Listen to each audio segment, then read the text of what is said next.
Hello बच्चों, online genius channel में आपका स्वागत है। अगर चैनल में पहली बार आए तो जो हमारा टेलीग्राम है उसको ज्वाइन कर लेंगे। यहाँ आपको इम्पोर्टेंट नोट मिल जाएगा। इंस्टा आईडी में फॉलो कर सकें। यहाँ से तुम लोग मेरे से फॉलो करके बात कर सकते हैं। जो भी ज़रूरत है यहाँ से कम मतलब बोल सकते हैं कोई मैसेज करके। उसके बाद ये मेरा एफ बी आई डी है, देख सकते हैं। अगर अच्छा लगे तो फॉलो कीजिए। क्लास 9 का ये मतलब टर्म 1 को शुरू किए हैं। ये 15-20 दिन के अंदर ख़त्म कर देंगे टर्म 1 का जितने भी है। तो ये कितना है, गति पाठशाली का अध्याय 8 है। गति, मोशन इसको बोला जाता है इंग्लिश में, मोशन। तो सबसे पहले आज इसको वन शॉट में एकदम ख़त्म करने की कोशिश करेंगे, एकदम बेसिक कॉन्सेप्ट के साथ। तो चलिए वीडियो को स्टार्ट करते हैं। तो सबसे पहले देखते हैं क्या अध्याय जो है 8 है, गति। इसको इंग्लिश में बोला जाता है मोशन। तो सबसे पहले गति, गति के बारे में। तो गति, जब कोई वस्तु समय के साथ अपना स्थान परिवर्तन, मतलब कोई वस्तु समय के साथ जो होता है अपना स्थान, एक स्थान से दूसरे स्थान में परिवर्तन करता है, तो उसे क्या कहते हैं, उसे गति कहते हैं। जैसे चाल चली गई दूरी, मान लीजिए यहाँ पर एक गाड़ी है, गाड़ी यहाँ पर है, ये विराम अवस्था में है, यहाँ से यहाँ तक गया। तो उसमें जितना उसमें क्या क्या समय लगा इतना दूर से इतना दूर जाने में, तो ये क्या हुआ, एक स्थान से दूसरे स्थान में परिवर्तन हो गया। तो उसमें क्या समय लगा। तो समय के साथ क्या होता है, वो परिवर्तन होता है। तो जब कोई वस्तु समय के साथ अपना स्थान परिवर्तन किया, अपना स्थान को क्या करता था, परिवर्तन करता है, तो उसे हम गति कहते हैं। तो देख सकते हैं यहाँ चली गई गाड़ियाँ, चलती हुई गाड़ियाँ, सॉरी, इसको चलती हुई गाड़ी। उसके बाद जो विराम अवस्था, विराम अवस्था में उसको देखेंगे। तो विराम अवस्था ये समय के परिवर्तन के साथ, जो समय होता है परिवर्तन का, अगर कोई वस्तु अपनी स्थिति में परिवर्तन नहीं करता, अगर मतलब समय के साथ अगर कोई वस्तु अपना स्थिति को परिवर्तन नहीं करता, तो उसे हम विराम अवस्था कहते हैं। जैसे मकान, ब्रिज, ऐसे।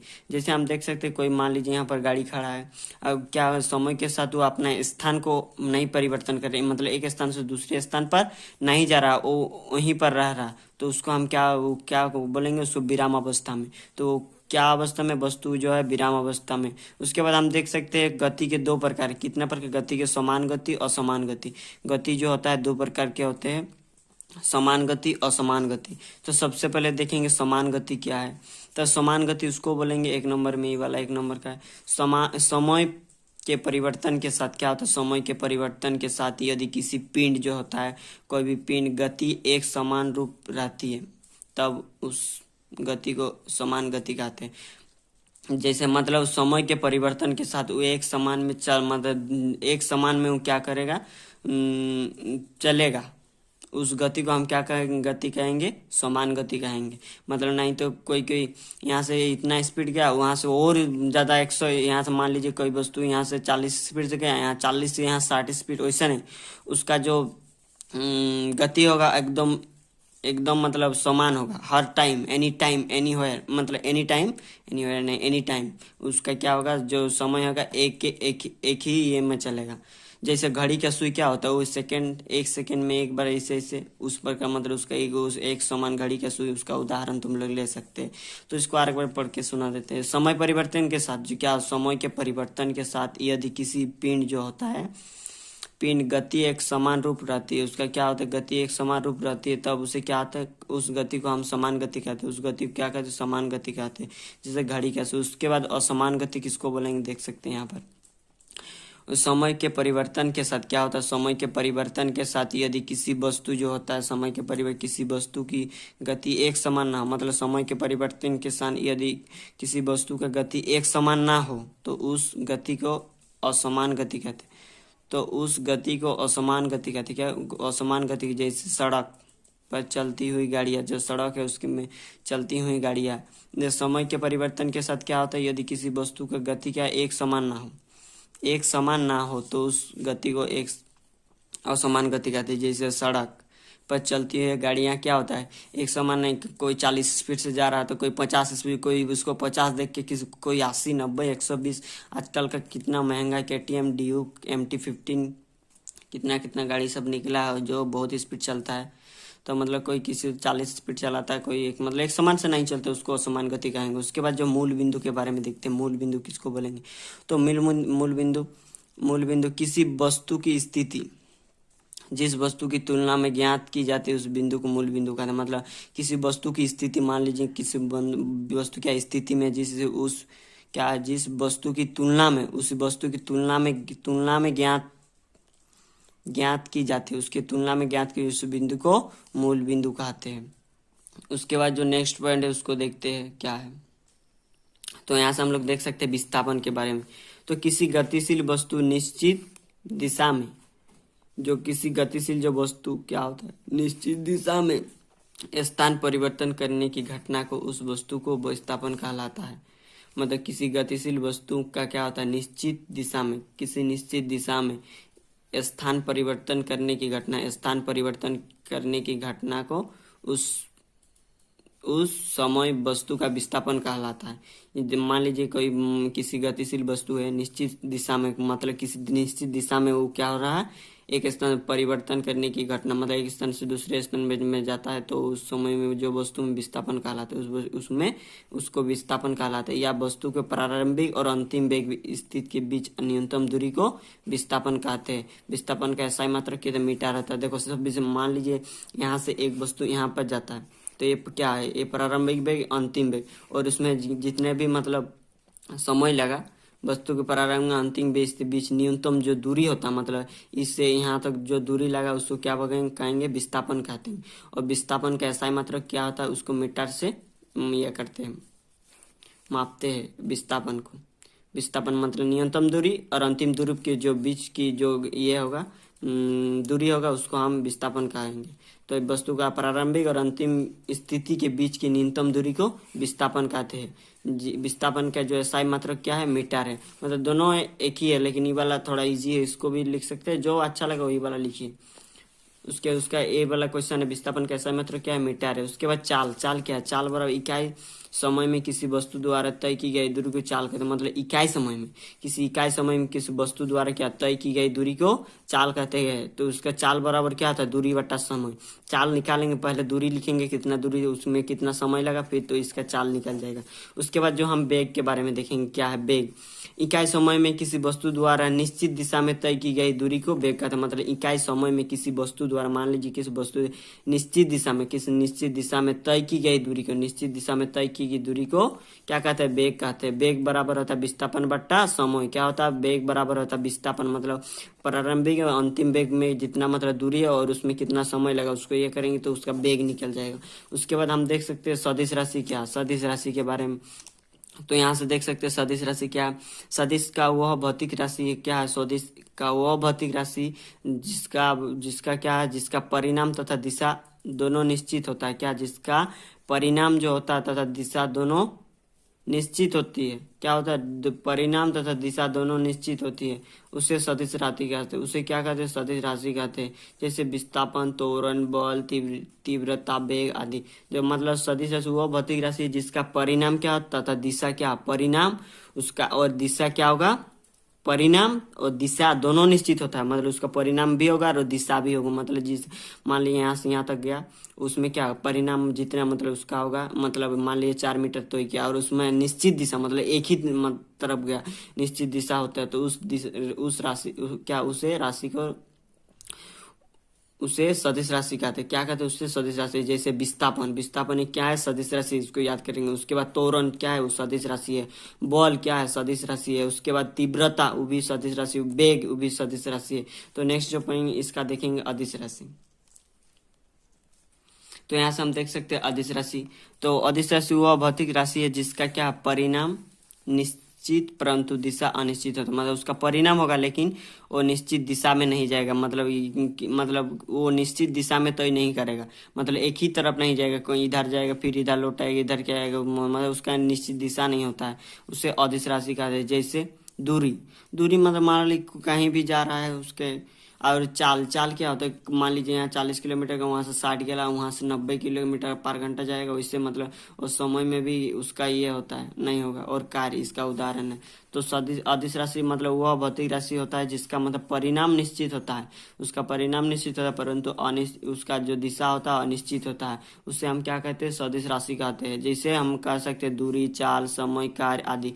उसके बाद हम देखते हैं सदिश राशि के ट्रिक्स। देखिए आभा बेबी वस्तु, मतलब जितने भी है इसको आभा वेवी वस्तु, इसको आभावेवी वस्तु, इसको याद रखेंगे तो उसमें जो भी आएगा सब क्या होगा, सदिश राशि होता है। आवेग, आभा से क्या आवेग, भार से भामय आकार से क्या भार, वो भी क्या सदिश राशि है। बे बे मतलब उसके बेग, बी से विस्थापन, और वस्तु बल, और आधा से संवेग, और त से त्वरण, उसके बाद क्षेत्री, उसका क्षेत्रफल और तीव्रता। तो यहाँ से हम देख सकते हैं ये सदिश राशि, इसको ट्रिक है, ट्रिक वाला को याद रखिए, क्या है, अभावेवी वस्तु क्षेत्री, इसको याद रखेंगे तो तुम लोग का जितने भी सदिश राशि है सब याद हो जाएगा। तो इसको अच्छा से लिख लीजिएगा। उसके बाद जो इसका अगर नोट चाहिए तो टेलीग्राम ज्वाइन करें। चैनल में पहली बार आए थे तो लाइक करें, शेयर करें, सब्सक्राइब करें। और मतलब ये 9 क्लास के क्या टर्म 1 को शुरू किए, 5-6 दिन में पूरा फुल पाठ करा देंगे। उसके बाद जो है उसका एक एक करके इसका MCQ आएगा। उसके बाद टर्म 2 को शुरू करेंगे। उसके बाद 10 को इसी चैनल में आपको मतलब साइंस में जितने 8, 9, 10 और 7, 8, 9, 10 तीनों का मतलब यहाँ से तुम लोग साइंस मेरे चैनल से पढ़ सकते हैं, एकदम बेसिक कॉन्सेप्ट में, ऑनलाइन जीनियस चैनल में से। अगर थोड़ा सा सफर करने के बाद उतना काफी है। एक समान वेग क्या है, जब सरल रेखा पर चलती हुई कोई वस्तु जो होता है, जब सरल रेखा पर चलती हुई कोई वस्तु जो क्या, यदि समान समय अंतराल में क्या समान समय अंतराल में समान दूरी तय करती है तो वस्तु को वेग समान माना जाता है। मतलब मान लीजिए कि जब सरल रेखा पर मन चलती हुई कोई वस्तु, मान लीजिए कोई सड़क पर से क्या होता है, चलती हुई वस्तु यदि समान समय में क्या होता है, समान समय में क्या, समान समय अंतराल में समान दूरी तय कर क्या समय अंतराल में समान दूरी तय करे तो उसको क्या है, उस वस्तु का वेग क्या होता है, एक समान माना जाता है। क्या है, एक समान वेग माना जाता है। जैसे प्रकाश की किरण क्या होता है, वो एक समान होता है। घड़ी की सुई वो भी समान होता है। असमान वेग किसको बोलेंगे, मतलब यदि वस्तु समान समय अंतराल में, अगर समान समय अंतराल में असमान दूरी तय करे, मतलब समान समय अंतराल में असमान दूरी तय करे तो ये अपना दिशा बदले तो उसका वेग असमान वेग माना जाता है। उसे क्या असमान वेग माना जा सकता है जाते हैं। तो समान वेग असमान वेग के बारे में बता दिए। तो आप देखेंगे गति के प्रकार, गति के कितने प्रकार हैं। तो हम यहाँ से देख सकते हैं गति के प्रकार, रेखिक गति, आवर्त गति। उसके बाद यहाँ से देख सकते हैं क्या क्या है, रेखिक गति है, आवर्त गति है, यहाँ से देख सकते हैं वृत्तीय गति, दोलन गति। तो ये सब एक एक करके ये करेंगे। तो सबसे पहले देखेंगे एक में रेखिक गति क्या है। तो रेखिक गति यहाँ से देखेंगे, ऐसा गति जो क्या होता है, ऐसा गति जो वस्तु सरल रेखा या चक्र रेखा पर चलती है, मतलब सरल रेखा या चक्र रेखा पर चलती है उसे रेखिक गति कहते हैं। मतलब रेखिक गति उसको बोलेंगे जो सरल रेखा पर, एकदम सरल रेखा, वक्र जैसे उसमें अगर कोई वस्तु ये करेगा तो उसको क्या बोलेंगे, रेखीय गति बोलेंगे। उसके बाद आवर्त गति को देखते हैं, उसके बाद वृत्तीय गति, उसके बाद दोलन। तो रेखीय गति कहते हैं जो सड़क पर चलती हुई गाड़ियां जो होता है वो वाला है, सड़क पर चलती हुई गाड़ी उसका एग्जाम्पल है। उसके बाद आवर्त गति को देखते हैं। आवर्त गति के बारे में, आवर्त वह गति जो वस्तु निश्चित क्या समय अंतराल में दोहराती, मतलब आवर्त गति उसको बोलेंगे जो वस्तु निश्चित समय अंतराल में क्या होता है वो दोहराते हैं, आवर्त गति कहलाता है। जैसे झूले की गति क्या होता है, झूले का गति क्या होता है, एक बार इधर जाता है मतलब इधर आता है तो उसको क्या बोलेंगे, आवर्त गति। और सिलाई मशीन की सुई की गति जो होता है इसे टप टप टप टप टप टप ऐसे होता है ना, उसको आवर्त गति का वो भी एक एग्जाम्पल है। तो मतलब वह गति जो वस्तु निश्चित समय अंतराल में क्या होता है अपना ये दोहराती है, आवर्त गति कहलाती है। जैसे सुई की गति, सिलाई मशीन की सुई की गति। उसके बाद वृत्तीय गति, वह गति जो वस्तु वृत्त पर चलती है, क्या होता है, वृत्त पर चलती है। तो वृत्तीय गति वो वस्तु जो वृत्त पर चलती है, क्या वृत्त पर चलती है, वृत्तीय गति का कहलाता है। जैसे सूर्य की चारों ओर पृथ्वी की परिक्रमा की गति वो क्या है, वृत्त की गति है। वह गति जो वस्तु जो होता है, वस्तु क्या वृत्त पर चलती है, क्या पर चलती है, वृत्त पर चलती है, वृत्तीय गति कहलाता है। जैसे सूर्य के चारों ओर जो पृथ्वी की परिक्रमा करने लगती है, जो सूर्य के चारों ओर क्या करती है, परिक्रमा, पृथ्वी परिक्रमा करती है, तो क्या एक प्रकार का वृत्तीय गति का ये एग्जाम्पल है, इसको देख सकते हो। उसके बाद क्या दोलन गति, दोलन गति क्या है, तो वह गति जिसमें वस्तु क्या होता है एक निश्चित बिंदु में आगे पीछे या ऊपर नीचे चलती, मतलब आगे पीछे ऊपर नीचे नीचे चलती है दोलन गति कहलाता है। क्या कहते हैं उसको? दोलन गति कहलाता है। जैसे झूले की गति क्या होता है? झूले की गति, सिलाई मशीन की सुई की गति आदि। मतलब वह गति जिसमें वस्तु क्या निश्चित बिंदु में आगे पीछे ऊपर नीचे चलती है। बिंदु क्या होता है? बिंदु से आगे पीछे ऊपर नीचे चलती है, आगे पीछे ऊपर नीचे चलती है, दोलन गति कहलाती है। जैसे झूले की गति, जो झूले की गति, उस सिलाई मशीन की सुई की गति, वो दोलन गति के उदाहरण है। उसके बाद हम देखेंगे औसत चाल क्या है।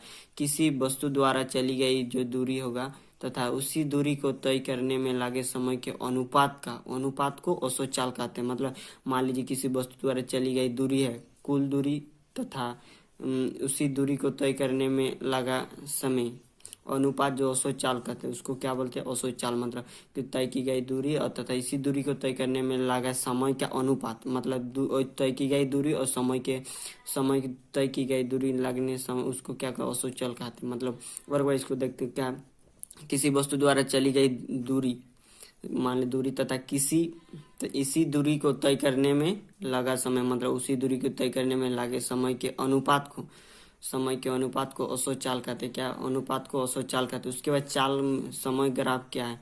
तो एक्स अक्ष पर समय और वाई अक्ष पर चाल, मतलब एक्स अक्ष पर समय और वाई अक्ष पर चाल लेकर क्या खींचा गया ग्राफ चाल समय ग्राफ कहलाता है। चाल समय ग्राफ कहलाता है। उसके बाद देखते हैं क्या उसका फिगर तो दिखाते हैं। यहाँ से तुम लोग फिगर को देख सकते हैं। ये एक्स अक्ष में समय को और वाई अक्ष में चाल को, तो इसका जो होगा एक समान होगा।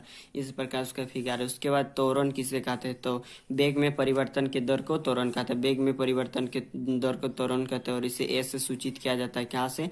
ए से सूचित किया जा सकता है। ए बराबर भी माइनस यू बट्टा टी, इसका जो है ये फॉर्मूला है।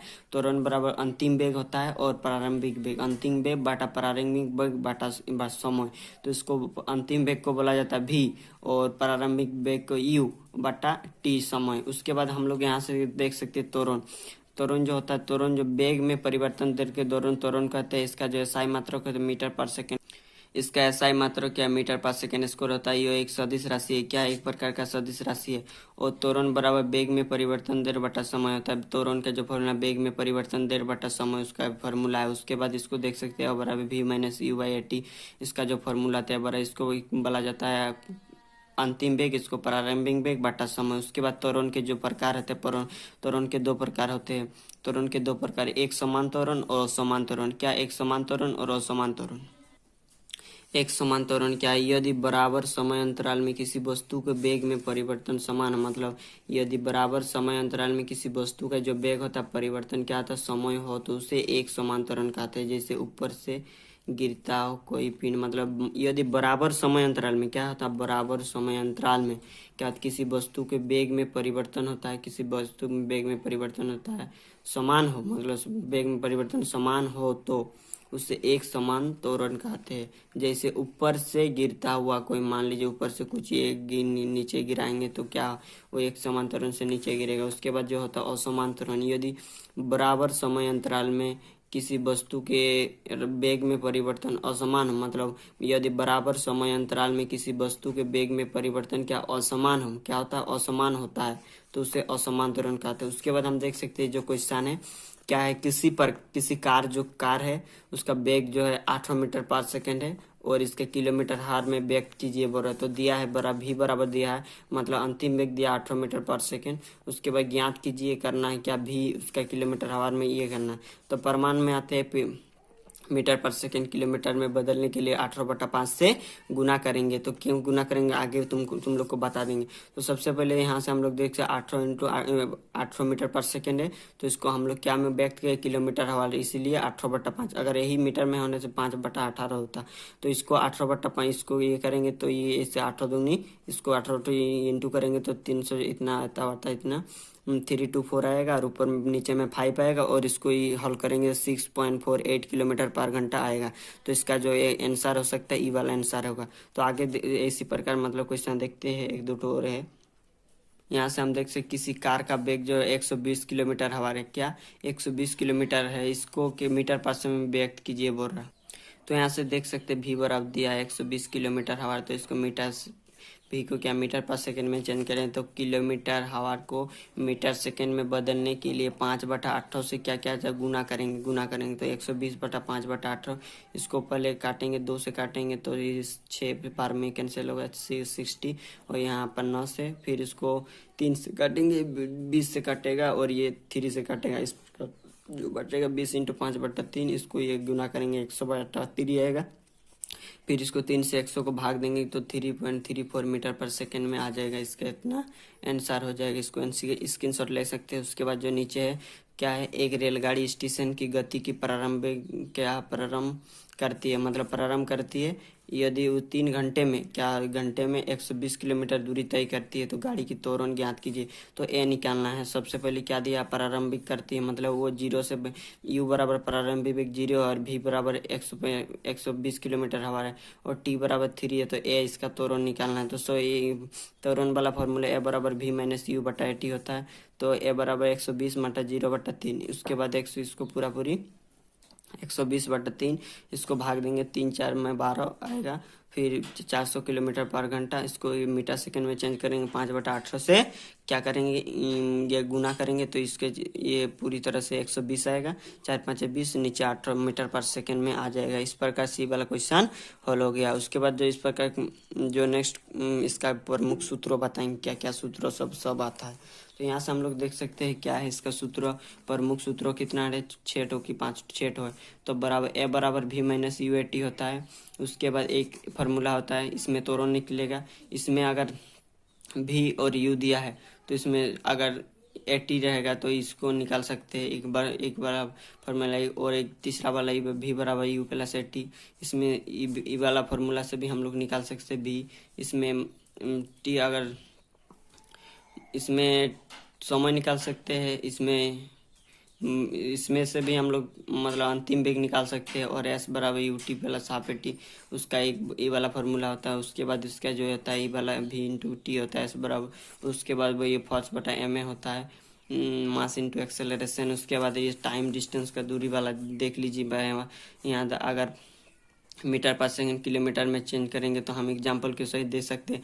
5/5 क्या, इसको हम 5 है, ये मीटर क्या है, मीटर पर सेकेंड में तो 5 है, तो हम इसको किलोमीटर में चेंज करेंगे। 18/5 से क्या करेंगे, इसको इंटू करेंगे, गुना करेंगे। तो यहाँ से देख सकते हैं ये करेंगे तो 18 ये क्या 5 से 5 काट जाएगा और 18 किलोमीटर में चेंज हो जाएगा। अगर इसी को हम लोग उल्टा करेंगे तो देखें 18 है, ये वाला 8 किलोमीटर, इसको मीटर पर सेकंड में चेंज करें तो 18/5 5/18 से इसको इंटू करेंगे तो क्या 18 से 18 कट गया 5 मीटर पर सेकंड। तो इस प्रकार जो समय है इस सब ऐसे ही आएगा जैसे हम एक तो बताए। इसको तुम लोग करके देख लीजिए। उसके बाद जो है मीटर पर सेकंड को हम किलोमीटर करने के लिए 18/5 से क्या करते हैं, गुना करते हैं। उसके बाद किलोमीटर आवर को इसको 5/18 से इसको गुना करते हैं, होने से मतलब किलोमीटर मीटर पर सेकंड में चेंज हो जाता है। जो नेक्स्ट है देखते हैं क्या है। यहाँ से हम देख सकते हैं 5/18 8/5 का प्रयोग क्यों किया जाता है।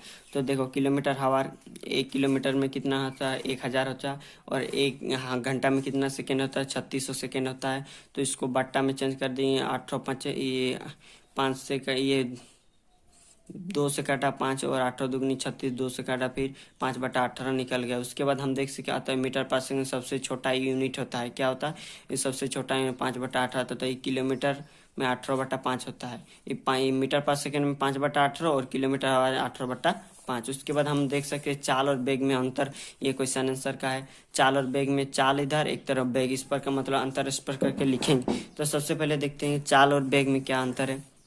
तो इकाई समय में किसी वस्तु द्वारा तय की गई दूरी को चाल कहते हैं, मतलब किसी इकाई समय में तय किए गए वस्तु की दूरी को क्या चाल कहते हैं। उसके बाद किसी इकाई समय किसी वस्तु द्वारा निश्चित दिशा में तय की गई दूरी को वेग कहते हैं, मतलब किसी इकाई समय में किसी वस्तु द्वारा तय की गई दूरी को चाल कहते हैं। और इकाई समय किसी वस्तु द्वारा निश्चित दिशा में तय की गई दूरी को वेग कहते हैं, मतलब किसी निश्चित दिशा में तय की गई दूरी को वेग कहते हैं। उसके बाद चाल बराबर होता है दूरी बटा समय, इसमें वेग बराबर विस्थापन बटा समय। तो ये उसका फॉर्मूला है चाल निकालने का बेग, तो ये अंतर स्पष्ट हो गया। उसके बाद हम देख सकते तीसरा पॉइंट क्या है, चाल एक समान ये चाल एक अदिश राशि है। क्या है, चाल एक प्रकार का अदिश राशि है और बेग जो एक सदिश राशि है। तो इसका 1 2 3 पॉइंट, इसका 1 2 3 पॉइंट बोल बता दिए। तो इकाई समय में किसी वस्तु द्वारा तय की गई दूरी को चाल कहते हैं। उसके बाद इकाई समय में किसी वस्तु द्वारा क्या निश्चित दिशा में तय की गई दूरी को बेग कहते हैं। उसके इसका जो फॉर्मूला चाल बराबर दूरी बटा समय, बेग बराबर विस्थापन बटा समय। उसके चाल एक सदिश राशि है, नहीं सॉरी, चाल एक अदिश राशि है और बेग एक सदिश राशि है। उसके बाद हम देख सकते सदिश राशि और अदिश राशि में अंतर स्पष्ट कीजिए। तो इसका जो है नेक्स्ट पेज में देखते हैं क्या। तो यहाँ से हम देख सकते हैं सदिश राशि अदिश राशि, सदिश राशि और क्या है अदिश राशि। तो यहाँ से हम देख सकते हैं सदिश राशि जिसमें परिणाम और दिशा क्या दोनों निश्चित होता है। परिणाम और दिशा क्या होता है, निश्चित होता है। उसमें क्या होता है, यह वह राशि जिसमें केवल परिणाम होता है और उसे अदिश राशि होता है, जिसमें केवल परिणाम होता है और इसमें क्या होता है परिणाम और दिशा दोनों होता है, उसको बोलेंगे सदिश राशि। इसे तीर युक्त इसे निशाने से सरल रेखा में दर्शाया जाता है। इसको इसे तीर युक्त सरल रेखा में दर्शाया जाता है और इसे ऐसे वक्र रेखा, इसे वक्र रेखा में मतलब इसको दर्शाया जा सकता है।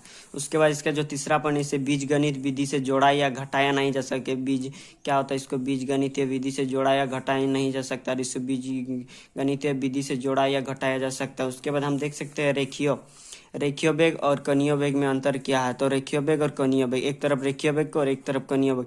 इकाई समय में तय की दूरी को क्या है, रेखीय दूरी का रेखीय वेग कहते हैं। मतलब इकाई समय में तय की गई दूरी को रेखीय दूरी या रेखीय वेग कहते हैं। उसके बाद इकाई समय में वृत्तीय पथ पर चलते हुए पिंड द्वारा केंद्रों पर बनाई गई दूरी को कणीय वेग कहते हैं। उसको क्या कहते हैं, कणीय वेग कहते हैं। उसके बाद हम देख सकते हैं रेखीय चाल क्या है, रेखीय दूरी बटा समय होता है। उसके बाद ये कोणीय विस्थापन बटा समय, कोणीय विस्थापन बटा समय। इसका ये है v बराबर s बटा टी, इसका w बराबर थीटा बाई टी होता है। उसके बाद हम देख सकते इसका एसआई मात्रक क्या है, मीटर पर सेकेंड होता है। ये कि रेखीय वेग का एसआई मात्रक मीटर पर सेकेंड, इसका एसआई मात्रक रेडियन होता है। उसके बाद इसका चौथा पॉइंट जो एक समान वृत्तीय गति के रेखीय चाल क्या होता है, अचर होता है। क्या होता है, अचर होता है। और इसमें एक समान वृत्तीय गति समय वेग चाल जो होता है चर होता है, इसमें अचर होता है, इसमें चर होता है। तो हम इस प्रकार से इसका 4 पॉइंट बता दिए। इसको तुम लोग अच्छे से नोट बना लीजिए, एक बार पढ़ लीजिए, एकदम खटक से इसको याद हो जाएगा। उसके बाद इसका देख सकते हैं और एक छोटा सा पॉइंट क्या, रेखीय वेग और कोणीय वेग में जो संबंध भी क्या है, VRW होता है। इसका जो संबंध होता है VRW होता है। तो उसके बाद हम देख सकते हैं यहाँ रेखीय वेग और कोणीय वेग तो बहुत सरल भाषा में आपको बता दिया। अगर चैनल में पहली बार आए तो लाइक करेंगे, शेयर करेंगे, सब्सक्राइब करेंगे। अगर चैनल के अबाउट में जाके वहाँ टेलीग्राम ज्वाइन कर लेंगे, इंस्टा ID में फॉलो कर सकते हैं, BRD में भी फॉलो कर सकते हैं। वहाँ से अगर बात करने के लिए इंस्टा ID में मैसेज कर सकते हैं। यहाँ से हम देख सकते हैं चाल क्या है, चाल एवं वेग में अंतर क्या है। चाल एक तरफ लिखे, एक तरफ वेग लिखे। तो इकाई समय में किसी वस्तु द्वारा तय की दूरी को चाल कहते हैं। इकाई समय में किसी वस्तु द्वारा तय की गई दूरी को चाल कहते हैं। और इकाई समय में किसी वस्तु द्वारा निश्चित दिशा में तय की गई दूरी को वेग कहते हैं। मतलब इकाई समय में किसी वस्तु द्वारा निश्चित दिशा में तय की गई दूरी को वेग कहते हैं। उसके बाद हम देख सकते चाल बराबर दूरी बटा समय होता है, वेग बराबर विस्थापन बटा समय। उसके चाल एक क्या एक सदिश राशि है। क्या, चाल एक प्रकार का सदिश राशि है और वेग एक क्या है, ये अदिश राशि है। सॉरी, ये चाल एक अदिश राशि है और ये वेग जो होता है एक सदिश राशि है। उसके बाद हम इसका 3 पॉइंट बता दिए। क्या इकाई समय में किसी वस्तु द्वारा तय की दूरी को चाल कहते हैं और इकाई समय में किसी वस्तु द्वारा निश्चित दिशा में मतलब निश्चित दिशा में तय की गई दूरी को वेग कहते हैं। उसके बाद जो चाल बराबर होता है दूरी बटा समय, वेग बराबर विस्थापन बटा समय। चाल के क्या अदिश राशि है और वेग जो होता है एक सदिश राशि है। तो हम यहाँ से देख सकते हैं दूरी एवं विस्थापन में अंतर। जो दूरी होता है विस्थापन में क्या दो, तो एक तरफ लिखेंगे विस्थापन, एक तरफ लिखेंगे दूरी। तो विस्थापन क्या है, निश्चित दिशा में तय की गई दूरी को विस्थापन कहते हैं। मतलब निश्चित दिशा में तय की दूरी को विस्थापन कहते हैं। गतिपथ पर तय की गई दूरी को वास्तविक लंबाई दूरी कहते हैं। मतलब गतिपथ पर लंबाई वास्तविक लंबाई को क्या दूरी कहते हैं और निश्चित दिशा में तय की गई दूरी को विस्थापन कहते हैं। ये एक प्रकार का सदिश, जो विस्थापन एक प्रकार क्या है सदिश राशि है और ये एक प्रकार क्या है अदिश राशि है। उसके बाद हम देख सकते हैं तीसरा नंबर में क्या है, किसी गतिशील वस्तु, जो किसी गतिशील वस्तु होता है वो विस्थापन किसी समय अंतराल के बाद क्या होता है, शून्य हो सकता है। मतलब किसी गतिशील वस्तु जो विस्थापन समय अंतराल में वो शून्य हो सकता है। क्या, विस्थापन शून्य हो सकता है। लेकिन जो किसी गतिशील पिंड किसी समय अंतराल में क्या होगा, इसमें ये दूरी में किसी गतिशील पिंड का किसी समय अंतराल में बात तय की गई दूरी शून्य नहीं हो सकता। क्या है, दूरी शून्य नहीं हो सकता। उसके बाद हम देख सकते हैं इसका चौथा पॉइंट क्या है, एक मान इसका जो मान होता है ये ऋणात्मक हो सकता है। विस्थापन ऋणात्मक हो सकता है, लेकिन जो चाल होगा कभी भी ऋणात्मक नहीं होगा, इसका मान ऋणात्मक नहीं हो सकता है। तो हम इसको क्या विस्थापन और दूरी में इसको अंतर स्पष्ट कर दिए। जो नेक्स्ट जो पॉइंट है उसको देखते हैं क्या है। यहाँ से हम देख सकते हैं, आप कहेंगे कि किसी वस्तु एक समान त्वरण से गति में, मतलब हम कैसे पता लगा सकते किसी वस्तु एक समान त्वरण में। तो यदि किसी गतिशील वस्तु के वेग में परिवर्तन की दर समय के छोटी छोटी क्या अंतराल के लिए भी हमेशा समान होती है। मतलब क्या होता है, यदि किसी गतिशील वस्तु वेग में परिवर्तन की दर क्या होता है, एक समय छोटी छोटी अंतराल के लिए भी वो हमेशा एक समान होता है। क्या होता है, समान है। तो उस वस्तु के उत्पन्न त्वरण को एक समान त्वरण कहते हैं। तो उस वस्तु में उत्पन्न त्वरण को एक समान त्वरण कहलाता है। तो हम यहाँ से देख सकते हैं, आप कब कहेंगे किसी वस्तु असमान त्वरण गति में है। आप कब कहेंगे कि किसी वस्तु असमान त्वरण गति में है। तो यदि किसी वस्तु क्या वेग में परिवर्तन दर क्या समय के विभिन्न अंतराल भिन्न भिन्न हो, तो उस वस्तु को उत्पन्न त्वरण को असमान त्वरण, मतलब कि यदि किसी वस्तु का जो वेग परिवर्तन दर समय विभिन्न अंतराल में भिन्न भिन्न हो तो उस वस्तु के उत्पन्न त्वरण को असमान त्वरण कहते हैं। उसके बाद मंदन किसे कहते हैं, मंदन ऋणात्मक त्वरण को मंदन, जो मंदन होता है वो ऋणात्मक त्वरण को मंदन कहते हैं। तो उसके बाद देख सकते हैं, अगर चैनल में पहली बार आए हैं तो लाइक करेंगे, शेयर करेंगे, सब्सक्राइब करेंगे। धन्यवाद। तो और एक बार इसको देख सकते हैं, क्या यदि किसी वस्तु में वेग में परिवर्तन दर क्या होता है, समय के विभिन्न अंतराल के भिन्न भिन्न हो तो उस वस्तु के उत्पन्न त्वरण क्या असमान त्वरण कहलाते। उसके बाद जो मंदन किसे कहते, ऋणात्मक त्वरण को मंदन कहते हैं। धन्यवाद।